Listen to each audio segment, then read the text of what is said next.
Deux sujets brûlants entre Paris et Alger font l'actualité cette semaine. Le premier, Emmanuel Macron se dit confiant quant à la libération prochaine de l'écrivain Boualem Sansal, emprisonné en Algérie, une affaire très sensible qui met en lumière les tensions diplomatiques entre les deux pays. Et le deuxième sujet, le fameux deal secret entre la France et l'Algérie. Derrière les sourires officiels, se cachent des concessions troublantes, des silences gênants et surtout un recul stratégique de Macron face à Alger. Que cache vraiment ce réchauffement des relations? On décrypte tout dans cette vidéo. Sujet numéro 1, Algérie. Macron confiant dans la libération de Boualem Sansal. Le président français Emmanuel Macron s'est dit confiant vendredi dans la libération à venir de l'écrivain franco-algérien Boualem Sansal, condamné à 5 ans de prison ferme, car il fait l'objet d'une attention particulière de la part des autorités algériennes. Je suis confiant parce que je sais qu'il y a une attention particulière, simplement voilà. J'attends des résultats, a déclaré le chef de l'État lors d'une visite au Festival du Livre à Paris. Notre souhait le plus ardent, c'est que les autorités algériennes puissent prendre la décision qui lui permettra de recouvrer une certaine liberté, de se soigner et de pouvoir réécrire, a-t-il dit aux journalistes après avoir visité le stand du Maroc, invité d'honneur du festival cette année. Boualem Sansal, 75 ans et incarcéré en Algérie depuis la mi-novembre, a été condamné le 27 mars à 5 ans de prison notamment pour atteinte à l'intégrité du territoire pour des déclarations en octobre aux médias français d'extrême droite Frontières où il estimait que l'Algérie avait hérité sous la colonisation française de territoires appartenant jusque-là au Maroc. Il a fait appel de sa condamnation.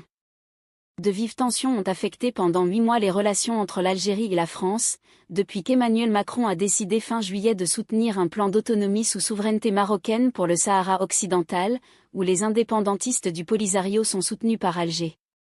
Elles se sont encore aggravées notamment avec l'arrestation de l'écrivain et le refus par Alger début 2025 d'accepter sur son territoire des influenceurs algériens expulsés par la France.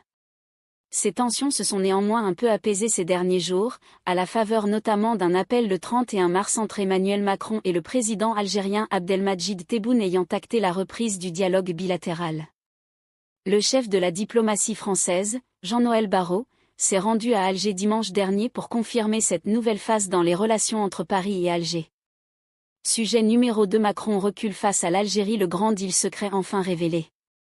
En France, l'impression qui domine est que le président Emmanuel Macron, plutôt que de choisir la stratégie d'engager un rapport de force avec le régime algérien pour l'obliger à accueillir ses clandestins et à libérer Boualem Sansal, a choisi la politique de la câlinothérapie et les caresses dans le sens du poil. Difficile de dresser un bilan pertinent de la visite du ministre des Affaires étrangères Jean-Noël Barrot en Algérie. À en croire la communication officielle pétrie d'une épaisse langue de bois, tout va pour le mieux dans le meilleur des mondes. En échange, Paris abandonne l'idée fort dissuasive d'une sanction des passeports diplomatiques qui atteindrait de plein fouet les intérêts des dignitaires algériens et leurs familles et délaisserait pour toujours la menace d'ouvrir le sulfureux dossier de biens mal acquis algériens en France. Même s'ils ne sont pas décrits de manière aussi claire, ces paramètres font partie du grand deal qui a été signé à Alger entre Barrot d'un côté et Tebboune et Attaf de l'autre. Pour les Français comme pour les Algériens, le simple fait que cette visite de quelques heures ait pu avoir lieu est la preuve éclatante du grand réchauffement de relations entre les deux pays. Par contre, un constat n'a échappé à personne. Celui de rappeler avec une forme de gourmandise que l'origine de l'escalade entre Alger et Paris, à savoir la reconnaissance de la France de la marocanité du Sahara, n'a, à aucun moment, été évoquée par la communication officielle post-visite des deux pays. Comme si le mot d'ordre a été donné depuis Paris que cette question marocaine ne serait aucunement évoquée en public. D'où ce silence algérien sur les véritables origines de cette crise. C'est d'ailleurs pour protester contre cette évolution de la position française sur le Sahara qu'Alger avait retiré son ambassadeur, ouvrant la voie à une des crises les plus graves de la très particulière relation franco-algérienne. Dans le service après-vente de cette visite, les commentaires et les analyses des personnages qui se présentent comme au fait des arcanes de cette relation affirment que deux sujets tabous ont été évoqués lors de l'entretien qui avait réuni le président Tebboune avec le ministre Barrot. Le premier est un plaidoyer algérien contre le positionnement d'Emmanuel Macron sur le Sahara. Ce à quoi Jean-Noël Barrot ne peut qu'afficher l'irréversibilité de la position française comme il avait déjà commencé à le faire lors d'une audience devant la Commission des Affaires étrangères de l'Assemblée nationale. Le second point sur lequel la doctrine algérienne a fait une fixation concerne le ministre de l'Intérieur Bruno Retailleau. Alger se vante d'avoir réussi à mettre à l'écart ce ministre dans sa relation avec la France. D'ailleurs après Barrot, c'est Gérald Darmanin, ministre de la Justice, qui visitera l'Algérie. Les autorités algériennes ont définitivement exclu de traiter exclusivement le moindre dossier avec Bruno Retailleau. Même les exécutions des fameux OQTF doivent passer par une relation préfecture-consulat plutôt que par une relation ministère de l'Intérieur d'Alger. Abdelmajid Tebboune et son administration présentent l'apparente mise à l'écart de Retailleau de la négociation avec l'Algérie de ce réchauffement des relations comme un trophée de victoire.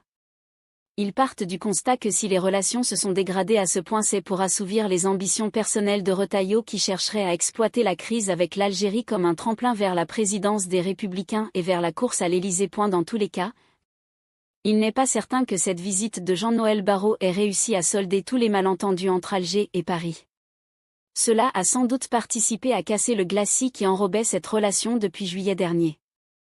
Mais il demeure des points de friction qui peuvent alimenter à n'importe quel moment la tension entre les deux pays.